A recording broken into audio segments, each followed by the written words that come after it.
Hello guys, അങ്ങനെ ഇന്ന് എനിക്ക് ലീവാണ്. അപ്പോൾ ഞാൻ എന്ത് ചെയ്യണം, എവിടെ പോകണം എന്നൊന്നും ആയിട്ടില്ല. ഒന്നും ആയിട്ടില്ല. ഞാൻ ഇങ്ങനെ തീരുമാനിക്കാൻ വേണ്ടിയിട്ട് ഇത് കനാൽ വരുമ്പോഴത്തൊന്നും ഇരിക്കുന്നു. കനാൽ വരുമ്പോൾ കണ്ടപ്പോഴാണ് എനിക്ക് ഓർമ്മ വന്നത് എൻ്റെ കൂട്ടുകാരുടെ വീട് കടപ്പാറയാണെന്ന്. കടപ്പാറയ്ക്ക് പോയി പകുതിയെത്തുമ്പോഴാണ് എൻ്റെ ഫ്രണ്ട് വിളിച്ചു പറയുമ്പം ആരെ മരിച്ചിട്ടുണ്ട്, അങ്ങോട്ട് പോണ്ടാം. അത് ഉച്ച സമയമായപ്പോൾ എനിക്ക് പേടിയാകുന്നു. കനുണ്ട് തിരിച്ചു ഫുഡെല്ലാം കഴിച്ച് നേരെ പോയത് ഈ കാണുന്ന സ്ഥലത്തേക്കാണ്. ഈ കാണുന്ന സ്ഥലം നിങ്ങൾക്ക് മനസ്സിലായിട്ടുണ്ടാവും. ഇതാണ് ഗൈസ് മംഗല ഡാം. ഈ ഡാമിൻ്റെ പേരിലാണ് ഈ സ്ഥലം തന്നെ അറിയപ്പെടുന്നത്.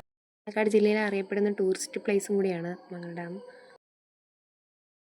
അത്യാവശ്യം ഫാമിലിയൊക്കെ കൊണ്ടുവന്ന് എൻജോയ് ചെയ്യാൻ പറ്റിയ സ്ഥലമാണ്. പിന്നെ വെള്ളമൊന്നുമില്ല. പിന്നെ കനാലിലേക്ക് വെള്ളം പാസ് ചെയ്യുന്നതുകൊണ്ട് അതിൻ്റെ അടിയൊക്കെ നമുക്ക് കാണാൻ പറ്റും. അങ്ങനെ പ്രകൃതി രമണീയമായ കാഴ്ചകൾ കണ്ട് കുറച്ച് നേരം അവിടെ അങ്ങനെ ആസ്വദിച്ച് നിന്ന ശേഷം ഞാൻ തിരിച്ചു വരുമ്പോഴാണ് ഈ വ്യൂ പോയിൻ്റ് കാണുന്നത്.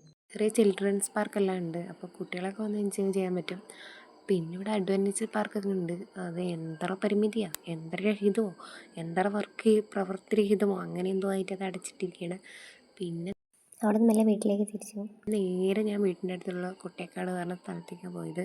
അവിടെ ചെറിയൊരു പാലമൊക്കെ ഉണ്ട്, കാണാൻ നല്ല വൈബാണ്. വൈകുന്നേരം സൺസെറ്റും അങ്ങനെയൊക്കെ കണ്ടിരിക്കാൻ സുഖമാണ്. കുറച്ച് പ്രത്യേക സമാധാനമായിട്ട് വന്നിരിക്കാൻ പറ്റിയ പ്ലേസാണ്. പക്ഷേ കുറച്ച് നേരം നിൽക്കുമ്പോൾ തന്നെ ആൾക്കാർ ശ്രദ്ധിക്കാൻ തുടങ്ങി. അപ്പോൾ പിന്നെ മെല്ലെ ഫോട്ടോസും വീഡിയോസും എടുത്ത് ഞാൻ മെല്ലെ അവിടെ